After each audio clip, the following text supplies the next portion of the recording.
internet. Irmãos, nós vamos tomar como base para essa reflexão Gênesis 2, de 1 a 25, o texto que o reverendo Lucas já leu. Quero lembrar que estamos comemorando, sim, o mês do lar, o mês da família, o mês das noivas, o mês das mães, hoje, Dia das Mães.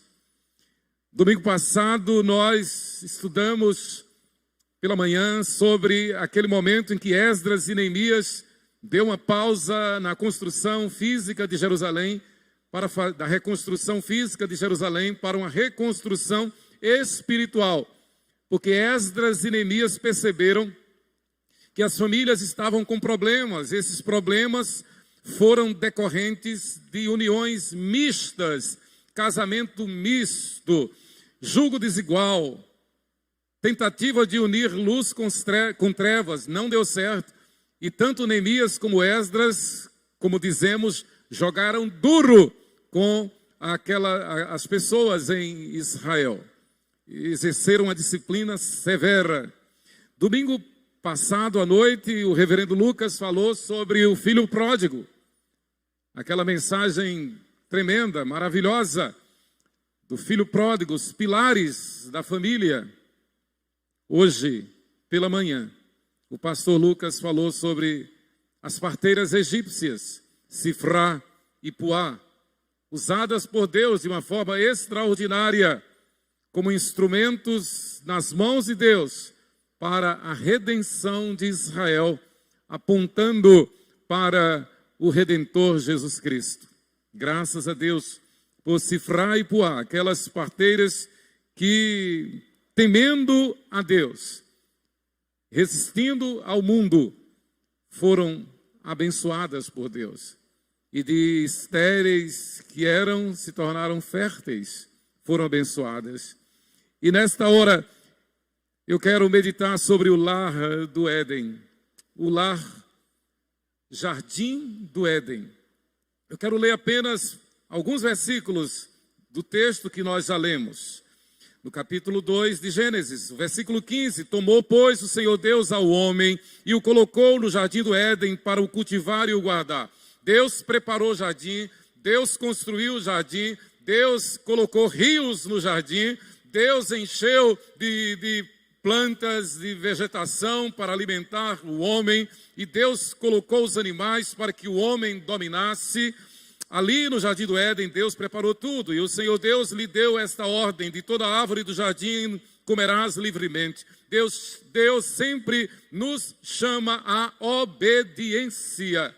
O tempo todo Deus está nos chamando à obediência. Mas da árvore do conhecimento do bem e do mal não comerás, porque no dia em que dela comeres, certamente morrerás. Disse mais o Senhor Deus: não é bom que o homem esteja só. E por uma inferência, por uma dedução lógica, não é bom que a mulher esteja só. E eu oro pelas minhas ovelhas, eu oro por vocês, eu oro pelos jovens, dizendo: Senhor, não é bom que o homem esteja só, não é bom que a moça esteja só. Prepara, Senhor, revela aquele que o Senhor tem preparado, aquele príncipe que o Senhor tem preparado para esta princesa. Revela, Senhor, esta princesa que o Senhor tem preparado para este príncipe. Porque não é bom que o homem esteja só, não é bom que a mulher esteja só. E Deus, na sua infinita graça e misericórdia, Ele tem provido e promovido a bênção do casamento no meio do seu povo.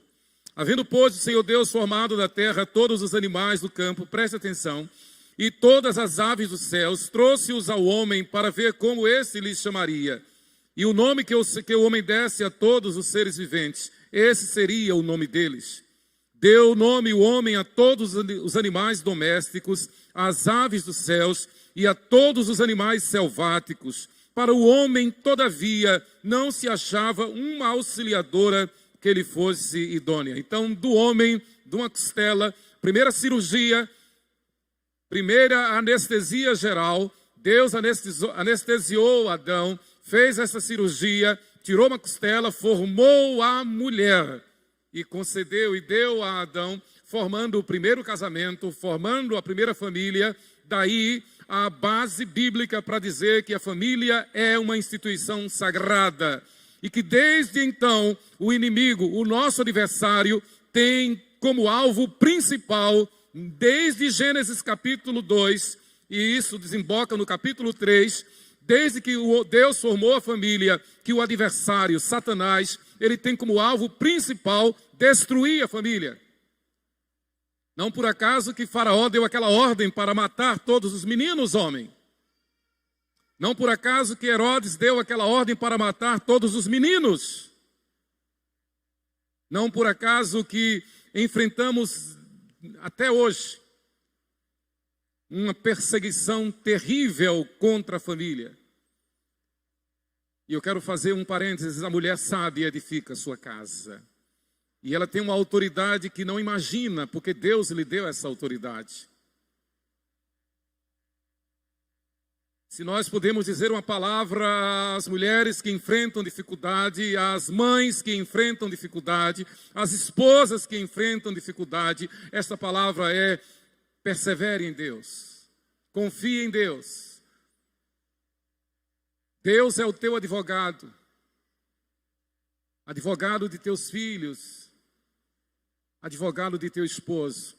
Não abra mão da família, não negocie a família, não coloque em xeque a tua felicidade como alvo mais importante do que a estrutura da família. Se tiver que sofrer, sofra, mas se tiver que suportar, suporte, mas salve a tua família. A não ser de uma forma que nós não entendemos, mas quanto depender de você, sustente a tua família, salve a tua família. Queridos, o lar Jardim do Éden, quando falamos sobre família, quando comemoramos, celebramos o Dia das Mães, essa instituição sagrada, nós estamos chamando a atenção, não é para a mãe, mas é para Deus, a glória é de Deus. Quando nós comemoramos o Dia das Mães, eu não penso diferente, não posso pensar à luz da Bíblia, eu só penso que Deus está presente, que ser mãe é ter uma sagrada instituição que lhe foi dada por Deus, um sagrado dom que lhe foi dado por Deus, uma força que homem não tem, que o homem não tem. Eu nunca esqueço quando do acompanhamento da pré-natal de Sheila para Raquel nascer, e doutor Geraldo Paravente, médico, irmão nosso, lá da nossa igreja, lá em Itabuna, e eu acompanhando Sheila nas consultas, e ele me via preocupado, ele disse: pastor, não se preocupe, porque as mulheres têm uma força que nós homens não temos. Nós não suportaríamos o que elas suportam. Então Deus tem dado uma força à mulher, não apenas no sentido físico, biológico, mas no sentido espiritual, no sentido emocional também. Repito, não é por acaso que o sábio Salomão diz: a mulher sábia edifica a sua casa. Não é por acaso que Lemuel diz: mulher virtuosa, quem a achará? O seu valor muito excede o de finas joias. A mulher virtuosa é louvada pelos seus filhos e pelo seu marido. Louvado seja Deus por isso. Quando celebramos e com total propriedade este dia, que eu aprendi na infância, não se limita ao segundo domingo do mês de maio. Eu aprendi na infância, o Dia das Mães são todos os dias. Todos os dias. Não dá para passar um dia sem agradecer a Deus pela mãe que Ele nos deu. Pela mãe de nossos filhos. Não é, pastor? Por nossa mãe que nos concebeu. Eu não passo um dia sequer sem lembrar de mamãe. Em seu precioso livro, A Graça que Vem do Lar, a autora presbiteriana Susana Hunt, da editora Cultura Cristã, falando de sua família com toda a propriedade bíblica, ela declara, preste atenção, ela diz assim: ainda estamos em andamento, falando da família dela, Mas o Senhor fez resplandecer o seu rosto sobre nós, tem sido gracioso para conosco. Ele levantou o rosto sobre nós e nos deu a paz. Qualquer glória que você vir não é glória intrínseca a nós, é a glória refletida de nosso Criador, Redentor e Mediador. Uma família que poderíamos dizer modelo. Os pais cristãos consagrados, os 3 filhos crentes, casados com crentes, fiéis ao Senhor e à igreja. No entanto, é digno de nota essa reflexão que a Susana Hunt ela faz, de que a virtude não está em nós, a virtude está em Deus. Por isso que é impossível viver bem como família, independente, afastado de Deus. É impossível viver bem como família, usufruir de toda a sorte de bênçãos que Deus tem para a família, fora da igreja, afastado da igreja. Se você quer saber uma dor que eu sinto, e sinto essa dor, é saber que há filhos pródigos ainda hoje, que há filhos da igreja que não fizeram a profissão de fé, que não estão interessados em participar da classe de catecúmenos, que às vezes até mesmo já fizeram a profissão de fé, mas se desviaram, se afastaram, são os filhos pródigos de hoje. Isso é uma dor no coração. E aplica-se num caso desse o que Jesus disse: louco, esta noite te pedirão a tua alma, e o que tens preparado para quem será? Que adianta o homem cuidar de si, das coisas materiais, mas não cuidar da vida espiritual? Precaver-se, prevenir-se, ter todo cuidado com este corpo físico que é pó, e ao pó voltará, mas não cuidar do espírito, que vai subsistir, que vai comparecer perante o tribunal de Cristo, e que irá definitivamente ou para o céu ou para o inferno. Queridos, uma das principais tarefas da igreja fiel é trabalhar por famílias que vivam no santo altar de Deus. Eu dou graças a Deus pela Igreja Presbiteriana 12 de Agosto, pelo seu ministério de famílias, pelo ministério Casados para Sempre, por milagres que temos visto nesta igreja com famílias. Quando estava em João Pessoa, no mês de fevereiro, o pastor Lucas ligou aflito, aliás, um casal ligou aflito, ligava o esposo, ligava a esposa, uma confusão, uma guerra. E eu, na mesma hora, liguei para o pastor Lucas, socorre este casal. E graças a Deus, Deus tem feito maravilhas nesse casal e nessa família, através do pastor Lucas. Então, nós queremos ver as famílias no altar de Deus, não apenas como um ato litúrgico, mas em espírito e em verdade. Os pais confessando Jesus como Senhor, as famílias reunidas, os pais, os filhos, genros, noras, netos, vivendo como diz o salmista: alegrei-me quando me disseram vamos à casa do Senhor. Vivendo como disse Paulo ao carcereiro de Filipos: crê no Senhor Jesus e serás salvo tu e a tua casa. Quer saber? A maior tarefa, o maior cuidado, a maior prevenção que nós temos a fazer é zelar para que a nossa casa seja fiel a Deus, para que a nossa família seja fiel a Deus, para que os nossos filhos sejam tementes a Deus, para que os nossos filhos honrem a Deus. Eles podem não conquistar até coisas nesse mundo, mas que honrem a bênção de Deus na sua vida. Aliás, e a ordem é perfeita porque é de Deus. Quem busca em primeiro lugar o reino de Deus e a sua justiça, terá todas as coisas que lhe devem ser acrescentadas pela graça de Deus. Jamais vi um justo desamparado, nem a sua descendência mendigar o pão. Então é preocupante, é grave, é extremamente grave quando nós vemos filhos da igreja galgando os maiores píncaros, os maiores degraus, as maiores conquistas, os maiores diplomas, um sucesso na sociedade, mas ausente da igreja, ausente da casa do Senhor. Pode conhecer tudo de ciência, tudo de política, tudo de filosofia, mas não sabe nada da palavra de Deus, não teme ao Senhor. Isto é doloroso. Deus preparou o jardim do Éden, Deus formou Adão, Deus formou Eva para que gerassem filhos e esses filhos fossem tementes ao Senhor. Nós sabemos da história, o inimigo então vem e perturba a família, mas no mesmo instante, Gênesis 3, versículo 15, Deus promete o resgatador, Deus promete o Ezer, Deus promete o ajutador, Deus promete o Goel, Deus promete o Boaz, Deus promete o Redentor, Deus promete o Salvador. Deus anuncia Jesus Cristo, para que ainda, mesmo que a família esteja esfacelada, haja esperança para essa família. Mesmo que o pai esteja chorando a ausência do filho que pediu a sua herança e se afastou e foi lá para as alfarrobas dos porcos, mesmo que tenha acontecido isto, este pai continua de braços abertos, esperando este filho que ele ama. Porque a família criada por Deus, ela vive pela fé, ela vive pela esperança, ela vive pelo amor.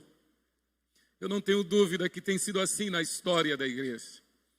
Eu não tenho dúvida. Susana Wesley ficou viúva, ainda nova, aos 36 anos de idade, com 18 filhos. 36 anos de idade, 18 filhos. Século XVIII na Inglaterra. Viúva do pastor Samuel Wesley. Mas ela conta na sua biografia que nunca iniciou as tarefas de um dia sem que antes passasse 2 horas em oração. Ela se acordava às 4 e das 4 às 6 ela estava em oração. O menino podia chorar, podia espernear, podia ter fome, podia ter todas as suas necessidades a serem atendidas, mas ela não abria mão dessas 2 horas. Não foi em vão que ela é a mãe de John Wesley e Charles Wesley. Os 2 homens que Deus levantou para uma revolução espiritual, como tem dito, como tem sido chamado na história, uma revolução, uma nova reforma que salvou a Inglaterra de uma derrota como aquela da Revolução Francesa. João Wesley e Charles Wesley, filhos de Susana Wesley. A família é um dom de Deus. Uma das bênçãos de celebrar, então, o Dia das Mães é que podemos sempre voltar o nosso olhar para as páginas da Bíblia Sagrada, e especialmente no livro do Gênesis. O pastor pregou de manhã em Êxodo. O Senhor me deu esta palavra em Gênesis. Voltarmos os nossos olhares para as Escrituras, onde tudo começou. O Gênesis, o Êxodo, a construção da nação de Israel. E nós somos o Israel da fé, nós somos os filhos da fé de Abraão, nós somos o Israel espiritual, nós somos este sacerdócio real, esta nação santa, este povo de propriedade exclusiva de Deus. Então Deus forma o homem e a mulher. E diz assim: também disse Deus, façamos o homem à nossa imagem, conforme a nossa semelhança. Tenha ele domínio sobre os peixes do mar, sobre as aves dos céus, sobre os animais domésticos, sobre toda a terra e sobre todos os répteis que rastejam pela terra. A autoridade. Criou Deus, pois, o homem à sua imagem, a imagem de Deus, a autoridade submissa, 100% submissa à autoridade de Deus. É o segredo do sucesso. A imagem de Deus o criou, homem e mulher os criou. Queridos, salvemos as famílias segundo o padrão bíblico. Não existe outro meio, não existe outra maneira de se salvar a família. E não há uma campanha mais importante do que a campanha em prol de salvar a família. Não há nada mais urgente na face da terra do que trabalhar em defesa da família. Trabalhar pela salvação da família. Trabalhar pela identidade do homem, da mulher, do marido, da mulher, do esposo, da esposa, para que os filhos sejam criados por aquele que o gerou, por aquele que o concebeu, a não ser que haja um caso extraordinário, inusitado, e que Deus supre a necessidade. Mas em condições normais, filhos têm que ser criados por papai e mamãe. Nós não podemos dizer que vai tudo bem. Nós não podemos dizer que a crise pior. Pastor Lucas citou a estatística hoje de manhã e eu quero reforçar.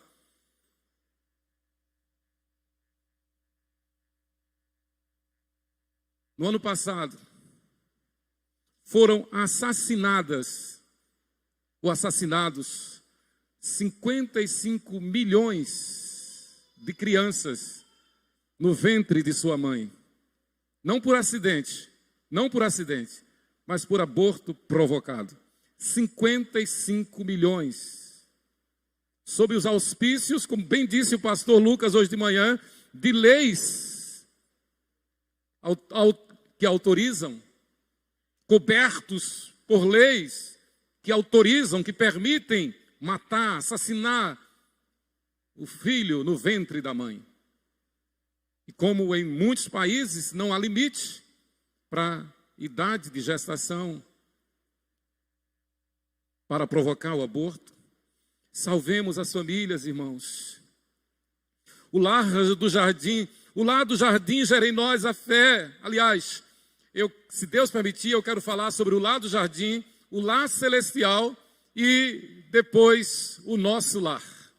O lar do jardim, o lar celestial, e partindo do princípio das lições que aprendemos no lar do jardim, no lar celestial, lar do céu, para onde iremos, trazermos lições para o nosso lar, a nossa casa, a nossa família.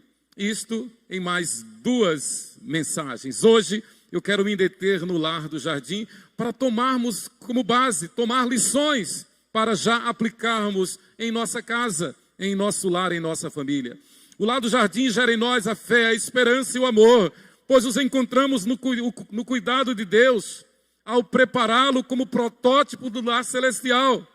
Então, quando a gente lê a Bíblia, quando a gente lê o Gênesis, nós vemos que o Jardim do Éden é um protótipo do paraíso celestial, da glória celestial, do céu para onde nós iremos. Então, nós temos que tomar essas lições, esses fundamentos. Mas enquanto nós estamos aqui na terra, a proposta de Deus, a vontade de Deus é que o nosso lar seja um reflexo daquilo que foi o Éden, como Deus preparou, e daquilo que é o céu para onde nós iremos. Que a nossa casa seja um pedacinho do céu. Que a nossa família seja um pedacinho do céu. Que os nossos filhos, antes de tudo, acima de tudo, reverenciem a Deus. Deem glória a Deus, sejam tementes a Deus, fiéis a Deus, não façam como os filhos de Israel, que à margem do monte Sinai, à margem da glória de Deus, ao pé do monte, poucos metros diante de toda aquela glória com que Deus revestira o monte e cobrira Moisés, de tal forma que quando Moisés desceu do monte, o seu rosto brilhava e as pessoas não podiam olhar para o rosto de Moisés, porque ofuscava, o rosto de Moisés brilhava refletindo a glória de Deus. Mas naquele contexto, o povo que estava ali ao pé do monte, aos cuidados de Arão, o sacerdote, irmão de Moisés, este povo se impacientou e achou que Moisés tivesse sumido, que Moisés tivesse desaparecido, que Deus tivesse esquecido dele.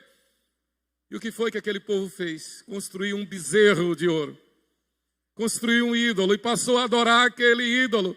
E passou a dizer, foi este ídolo quem nos tirou do Egito. Que afronta, que blasfêmia. A gente vê um caso desse, está na Bíblia, e a gente imagina algo que parece impossível. Mas isso acontece em toda casa, em todo lar, em toda família. Em todo membro de família que deixa de glorificar a Deus, que deixa de colocar Deus em primeiro lugar, que deixa de servir a Deus para servir ao mundo, para servir a qualquer coisa no mundo. Troca Deus por um simulacro de bezerro. Troca Deus por um ídolo. E ídolo é tudo aquilo que toma o lugar de Deus na nossa vida, na nossa casa. Que nós não sejamos como os que estavam com Arão, mas que nós sejamos sempre como Moisés, que estava no monte, no cimo do monte, diante da glória de Deus. O lar do jardim é um lugar da graça. Depois de chamar a existência e a criação, o Deus triuno criou o homem e a mulher à sua própria imagem. Isto não é lenda, isto não é parábola, não é história da carochinha, isto é verdade. Isto é lei, é palavra de Deus. Deus nos criou à sua imagem, à sua semelhança. E melhor, no Novo Testamento, Deus nos deu o dom, Deus nos deu a graça de nos tornarmos templos do Espírito Santo. Então não somos nós apenas, mas somos o templo do Espírito Santo.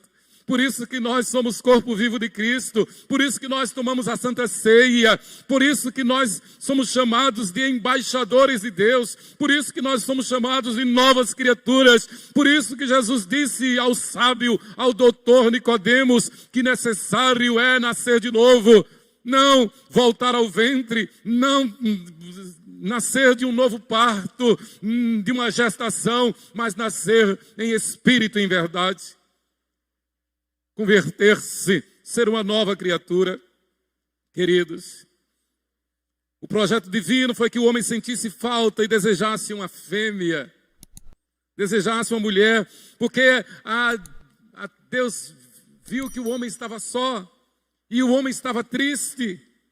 Não foi um erro no projeto divino, pelo contrário, foi providência divina para que o homem pudesse se chegar a Deus, para que o homem pudesse reconhecer que a sua provisão é da providência divina. Aquilo que ele precisa, aquilo que ele deseja, Deus vai lhe conceder. Ele precisava, ele desejava uma auxiliadora, Deus então forma esta auxiliadora. A palavra idônea no hebraico quer dizer adequada, que completa, que preenche e é preenchida. A ideia no hebraico é como se fosse duas peças de quebra-cabeça que se juntam, que se completam e formam o quadro. Deus formou então a mulher para que com o homem formasse o quadro perfeito, da família perfeita, da família sagrada, da família feita por Deus. Interessante que até a criação do homem e da mulher, tudo que Deus criou, Deus disse é bom. Deus fez os animais, Deus fez os astros, fez a terra, a água, Deus foi fazendo e é bom, é bom. No entanto, após a criação do homem e da mulher, Deus então disse, Gênesis capítulo 1, versículos 25 e 31, Deus então disse, é muito bom. Acrescentou esse superlativo. Enquanto os animais, enquanto os astros, enquanto os acidentes geográficos, Deus dizia, isso é bom, mas quando Deus formou a mulher, Deus disse, é muito bom. A exegese da expressão auxiliadora idônea, e algumas pessoas ficam preocupadas. Aliás, não cabe na igreja nenhum pensamento contrário à soberania de Deus. Deus formou o homem macho e formou a mulher fêmea. E Deus formou o homem e a mulher para constituir um casal, um casamento. Para que o sexo, a relação sexual, o ato conjugal aconteça após a celebração do casamento. No leito sem mácula, como diz Hebreus, capítulo 13, versículo 4. Então a exegese da expressão auxiliadora idônea, no hebraico é ezer kenegdo. Ezer kenegdo, ajudadora idônea no hebraico. A palavra ezer significa ajuda, socorro, resgate. E a palavra kenegdo, que por sua vez quer dizer uma ajuda que está de frente para o homem. E é interessante que essa palavra kenegdo no hebraico, ela se refere exatamente a uma ajuda que o homem precisa, que o homem necessita, que sem essa ajuda ele está incompleto. Então é o que significa a palavra kenegdo. Está de frente, oposta a ele, o outro polo que complementa, que pode somar com o homem. Sem a auxiliadora idônea, o homem está defasado. O homem está numa subvida. Não é bom que o homem esteja só, ele precisa de uma auxiliadora que esteja idônea. Agora eu entendo, porque mamãe sofria tanto e lamentava tanto quando me via avançando na idade e não ter perspectiva de casamento. Aí mamãe dizia, você já sabe, meu filho, coitado, vai ficar vitalino, no barricão, borboletão.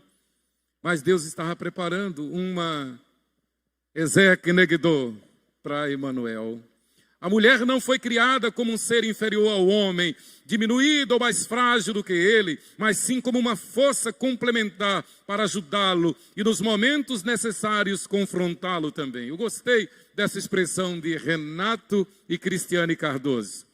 Agora o lar quase perfeito já era perfeito, porque havia alguém para quem e com quem o homem pudesse refletir a glória de Deus. E a maravilha das maravilhas é que para essa auxiliadora idônea, Deus lhe fez um homem que lhe seja cabeça. Deus fez o homem para ser o cabeça do lar, o cabeça da mulher. E a mulher sábia, ela é submissa ao seu marido. A mulher sábia não alteia a voz contra seu marido. A mulher sábia não constrange o seu marido. A mulher sábia não envergonha seu marido. A mulher sábia, ela não resiste à autoridade do marido. A mulher sábia, ela honra, ela se alegra, ela louva a Deus, ela oferece um culto a Deus em saber que o seu marido é o seu cabeça. Ele é o cabeça do lar. Não é um tirano, não é um ditador, mas numa questão de dúvida, a última palavra é a do marido. E a mulher tem que ver nele e tem que honrá-lo como o cabeça, o seu cabeça, o cabeça da sua casa. A alegria de Adão foi tamanha que nos deixou este lindo poema de amor apaixonado. O primeiro poema de amor escrito na história. Afinal, isto no hebraico é lindo. O meu professor de hebraico, reverendo Hans Neumann, ele falava isso no hebraico, que a gente arrepiava. Ele falava esses dois versículos, 23 e 24 de Gênesis 2. Afinal é osso dos meus ossos e carne da minha carne. Chamar-se-á varoa, porquanto do varão foi tomada. Por isso deixa o homem pai e mãe e se une à sua mulher, tornando-se os dois uma só carne. Aí os sogros não metem a colher, os parentes não metem a colher, não se envolvem. Agora a vida é deles dois. E eles vão administrar, eles vão cuidar. E eles vão estar blindados, o casamento blindado por Deus. Para que ninguém, nem parente, nem aderente, venha intrometer-se, querendo meter sua colher. O casamento é uma instituição divina, sagrada, e Deus honra, e Deus a sustenta para que prevaleça, para que os filhos sejam criados no temor do Senhor. O lar do jardim recebeu então um mandato cultural. Interessante que o homem e a mulher estavam nus e não se envergonhavam. Deus deu a Adão e Eva um mandato cultural. Deus os abençoou e lhes disse: sede fecundos, multiplicai-vos, enchei a terra e sujeitai-a, dominai sobre os peixes do mar, sobre as aves dos céus e sobre todo animal que rasteja pela terra. E tem sido assim. Toda conquista, toda ciência, toda construção para o bem da humanidade é fruto deste mandato cultural que Deus tem dado ao homem, embora em muitos casos o homem desonre a Deus, blasfeme contra Deus, mas nenhum bem ele teria se do céu não lhe fosse dado. Nenhuma ciência, nenhuma inteligência, é Deus quem dá a inteligência, é Deus quem dá a sabedoria. Então nós vemos na história o cumprimento da palavra de Deus. Quer queira, quer não, quer creia, quer não, o homem, no exercício da sua inteligência, ele está simplesmente honrando o mandato cultural que Deus lhe deu. As conquistas, aliás, um parênteses aqui, é bom lembrar que toda a base, todo o fundamento acadêmico da educação escolar é fruto da influência do cristianismo. Não é fruto da cultura grega. A cultura grega ajuda, a cultura grega é acessório.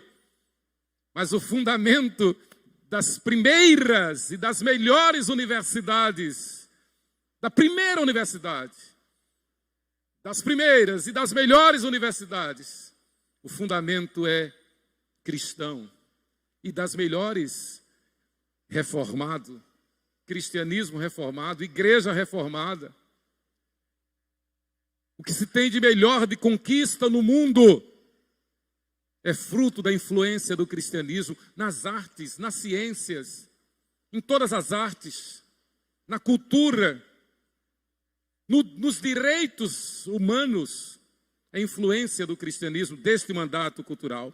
Queridos, então eu quero deixar princípios que nos inspiram no lar do jardim. Lembre-se que esse lar foi construído por Deus, Ele arrumou, Ele construiu a casa. É como quando a gente está construindo uma casa e a gente sonha aquilo, né, Chico? A gente vive aquilo, a gente respira aquilo, é o nosso sonho. É um pedacinho do céu a nossa casa, assim como a família. Então Deus construiu o Jardim do Éden para ser a nossa casa. Deus construiu o Jardim do Éden para ali nós formarmos a nossa família. Então a ideia, o projeto, a proposta de Deus é que a nossa casa seja como um Éden antes da queda. Como o Éden antes da queda. Seja um protótipo do jardim celestial. O Senhor Deus formou o homem e o Senhor Deus o colocou no jardim. Este é um primeiro ponto que eu quero deixar para os irmãos. A combinação desses dois nomes, Deus, é significativa. O Senhor Deus, toda vez que aparece na Bíblia a expressão Senhor Deus, significa Deus como revelador, como Criador soberano, a quem devemos toda honra, glória e louvor, e Senhor, Yahvé, que é o seu nome pessoal, e mostra o seu relacionamento pessoal e compromisso com o homem e com a mulher. Então o Senhor Deus está na nossa casa, o Senhor Deus está na tua casa, o Criador, o soberano, o poderoso, mas também o Pai amoroso que quer se relacionar. O Pai amoroso, o provedor que quer esse compromisso pessoal conosco, com todos os membros da família. Em segundo lugar, Deus construiu o lar jardim. O lar jardim era um verdadeiro santuário, edificado e abastecido por Deus. Quando o texto mostra que esses 4 rios é para mostrar a fidelidade de Deus na subsistência, na providência, na provisão para o abastecimento do lar. As águas que representam a graça de Deus, o poder de Deus, o alimento de Deus, as árvores que Deus plantou no jardim. O lar cristão é um santuário para a glória de Deus. Terceiro, o homem e a mulher foram criados à imagem de Deus. Não podemos esquecer disto. Nós não somos imagem do acaso. Obviamente, não cabe nenhum cristão ser um evolucionista. Não tem sentido. O cristão é um criacionista, por natureza, por formação, por DNA. Nós fomos criados por Deus. Do nada, Deus chamou à existência o universo. E do pó, do barro, da terra, Deus formou o homem desse jeito. E há muito tempo, há muitos anos, a ciência percebeu que todo o nosso corpo é formado de elementos químicos que se encontram na terra, no barro. É ferro, cálcio, silício e magnésio. E nós somos produto químico da terra, do barro. Não tem confusão nenhuma, não tem dúvida nenhuma. Em quarto lugar, foram criados macho e fêmea. E é incrível como Satanás é tinhoso. Ele entrou lá no jardim para perturbar. Ele entrou lá no jardim quando Jesus foi orar e esteve perseguindo Jesus 40 dias, enquanto Jesus estava lá orando e jejuando. Quando Jesus foi para o Getsemane, ele foi atrás perturbar. E ele continua perturbando, ele é o adversário. Então, uma das pautas mais violentas, mais terroristas que se tem hoje na sociedade, no mundo todo, é essa pauta que quer dizer que não tem macho, que não tem fêmea, que é tudo uma coisa só, coisa do inferno. Deus formou o homem, Deus formou o macho, Deus formou a mulher, a fêmea. O reverendo Dr. Joel Bick, na revista Os Puritanos, ele diz: a íntima associação é enfatizada pelos seus nomes, desde que a mulher é chamada varoa, Isha no hebraico, Isha no hebraico, porque foi tirada do varão Ish. A palavra hebraica para varoa é formada pelo acréscimo do sufixo a palavra varão, a palavra ish. Então, ish, a. Uma diferença paralela seria, então, isso no hebraico é muito claro. É como no português nós sabemos, o feminino de leão é leoa, de tigre é tigresa, de varão é varoa. Então, assim como tem a leoa para o leão, a tigresa para o tigre, tem a varoa para o varão. Não é em vão que Deus me deu uma tigresa, uma leoa de verdade. E Deus formou um leão para ela também. Igualdade não excluía os serem de sexos distintos. Vou repetir, igualdade não excluía os serem de sexos distintos. Igualdade diante de Deus na responsabilidade, mas os sexos são distintos. As responsabilidades, as tarefas são distintas, específicas também.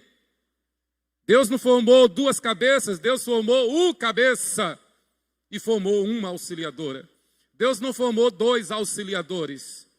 Deus formou o cabeça e a auxiliadora. Deus formou o macho, o que gera, e a fêmea, a que concebe. E a biologia prova isto. Igualdade, então, não excluía sexos distintos. Theodore Roosevelt, grande pensador, ele disse: lares felizes são a responsabilidade de esposos e pais, mas, inevitavelmente, e isto é a mais pura verdade, vou repetir, lares felizes são a responsabilidade de esposos e pais, mas, inevitavelmente, são as esposas e mães que os tornam assim. Então, você, mãe, palmas para você. Prêmio Nobel para você, mamãe. Prêmio Nobel para você, esposa, temente a Deus. Aguente firme, Deus te honra e vai te honrar. Não abra mão do casamento, não abra mão da tua família, não abra mão dos teus filhos, não abra mão.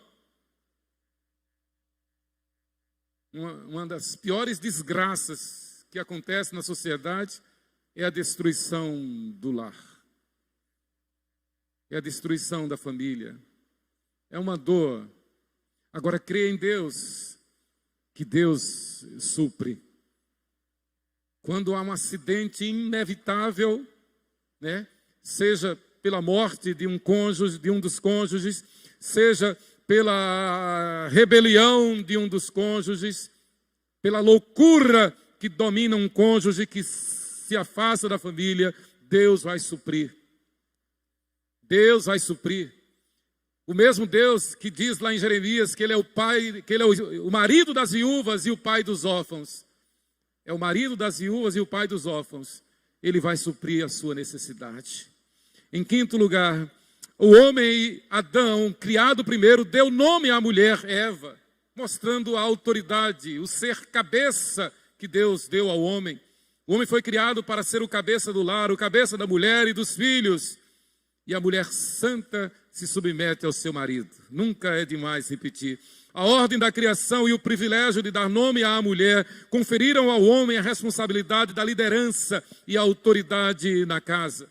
Paulo diz isso lá em 1 Timóteo, capítulo 2, de 11 a 13. Em sexto lugar, a mulher foi planejada para ser uma auxiliadora. Isso não designou posição ou responsabilidade inferior à mulher. A palavra hebraica auxiliadora é Ezé, repito, e é usada muitas vezes no Antigo Testamento para se referir a Deus como o nosso Ezé. E eu fiquei muito alegre fazendo essa exegese, fazendo esse estudo. Então, Deus chama a mulher de auxiliadora, mas Ele é chamado na Bíblia, em várias passagens, de o nosso auxiliador. Por exemplo, quando aquela expressão lá dos Salmos, Ele é o nosso socorro bem presente, lá no hebraico Ele é o nosso Ezer bem presente. Palmas para as mulheres, palmas para as mães. Como auxiliadora, você tem o mesmo nome de Deus, um dos adjetivos alusivos a Deus. Deus é o nosso Ezer, Deus é o nosso auxiliador. Então Ele chama a mulher e diz: eu quero que você seja uma Ezer, uma auxiliadora idônea do teu marido para os teus filhos. Em 7, Sétimo, eram uma só carne. Essa intimidade maravilhosa removeu a solidão de Adão e patenteou a centralidade do casamento. A mulher não tem poder sobre o seu próprio corpo, e sim o marido. E também, semelhantemente, o marido não tem poder sobre o seu próprio corpo, e sim a mulher. Que perfeita união! Que unidade! O corpo da mulher não pertence a si, pertence ao marido e vice-versa. Isto é comunhão, isto é laço conjugal, isto é matrimônio. 8. O casamento significou deixar pai e mãe. É bom lembrar que Adão e Eva não tiveram pai e mãe, óbvio.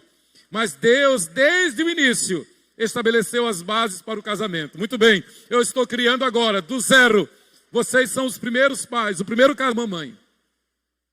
Não funciona quando o casal mora com o sogro ou com a sogra. Não funciona. É confusão.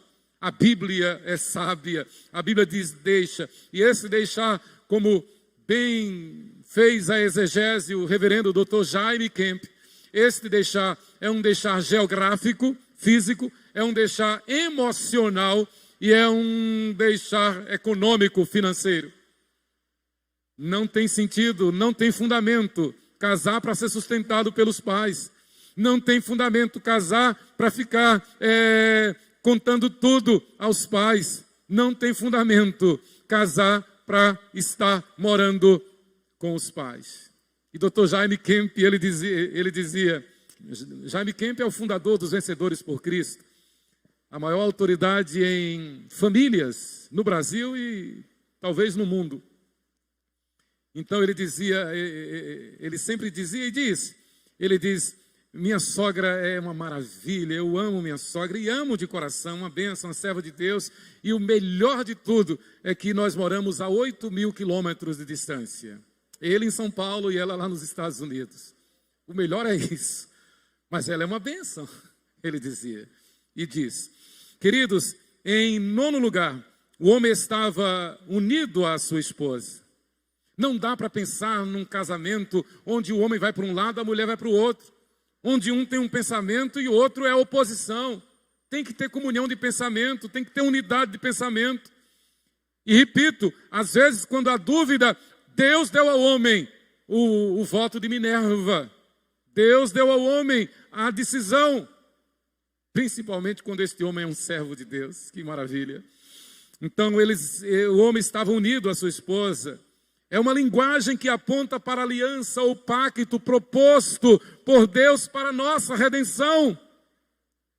Já é um símbolo, já é um protótipo do relacionamento de Jesus Cristo com a igreja.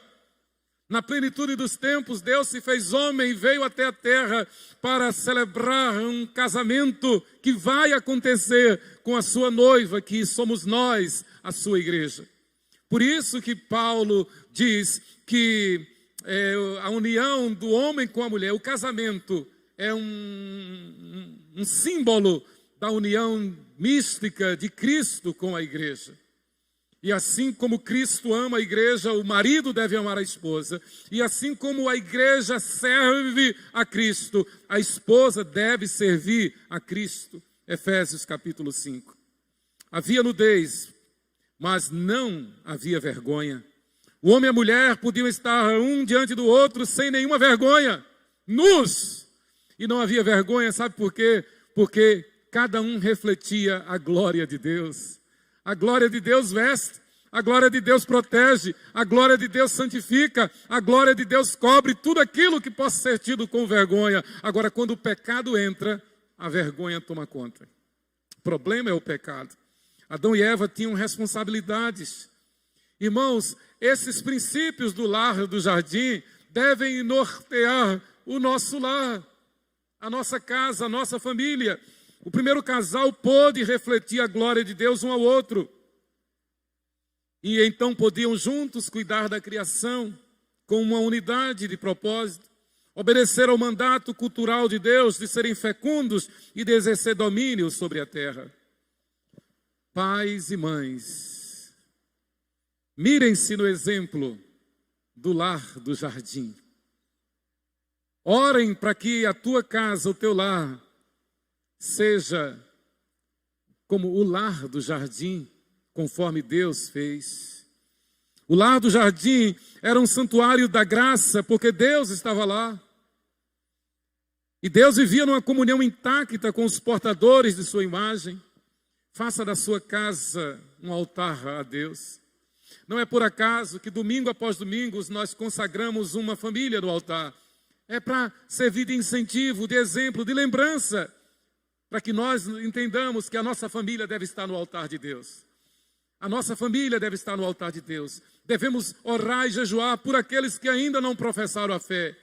Devemos orar e jejuar por aquele cônjuge que ainda não se quebrantou, que ainda não se converteu, por aquele filho que está na posição do filho pródigo, para que volte, para que siga os pilares da família estabelecidos por Deus. Adão e Eva contemplavam a glória de Deus e então transmitiam um ao outro a glória daquele amor. A delícia do casamento, não é a relação sexual. A delícia do casamento não é ver os filhos serem um sucesso. Tudo isso é bom. A relação sexual é uma bênção. Os filhos serem bem-sucedidos é uma bênção, é uma glória. Mas a glória do casamento está em os cônjuges verem a glória de Deus um no outro. E os filhos verem a glória de Deus nos seus pais. E como o lar de Susana Hunt, nós podemos dizer como a autora, não é por nós, mas é pela graça de Deus. É pela graça de Deus que a glória de Deus se reflete no nosso lar. O lar do jardim aponta para o lar do céu e ambos servem de modelo para o nosso lar cristão. Se Deus permitir, na próxima oportunidade nós meditaremos sobre o lar do céu e em seguida sobre como deve ser o nosso lar aqui na terra. Que Deus nos abençoe e nos encha da sua graça e as famílias sejam salvas para a glória dele. Amém.